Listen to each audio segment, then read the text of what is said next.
En Chine, la persécution des membres de la pratique spirituelle Falun Dafa provoque la souffrance de dizaines de milliers de familles à l'intérieur du pays et à l'étranger. Certaines histoires douloureuses trouvent pourtant parfois une fin heureuse. À l'occasion du Nouvel An, deux frères chinois qui ont tous deux connu les tortures et autres mauvais traitements dans les camps de détention chinois ont pu se retrouver au Canada après plus de 12 ans de séparation. Ce sont les premières effusions pour ces frères séparés depuis plus de 12 ans. Le premier jour de cette nouvelle année, Lin Mingli, qui a été emprisonné et torturé en Chine, débute une nouvelle vie à Ottawa, au Canada. Je suis très ému aujourd'hui, parce que je suis enfin libéré de toute la persécution du Parti communiste chinois. Lin Mingli et son frère aîné, Lin Chenli, pratiquent tous les deux Falun Gong. Ils ne s'étaient plus vus depuis 1999, lorsque le Parti communiste chinois a commencé à réprimer brutalement la pratique spirituelle.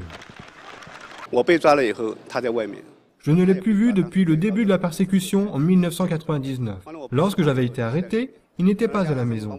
Il a été arrêté plus tard, et à l'intérieur du camp de travaux forcés, nous avons été séparés.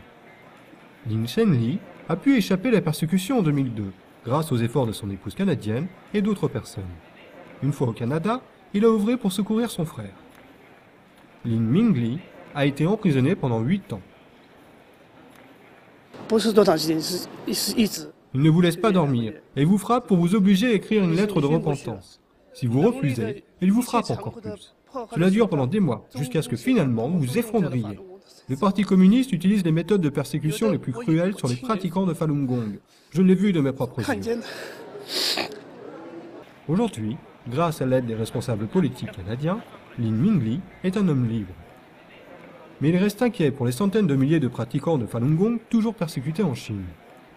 Selon certains groupes des droits de l'homme, le Parti communiste chinois est responsable du décès d'au moins 3400 pratiquants de Falun Gong, bien que le nombre véritable soit sans doute beaucoup plus élevé.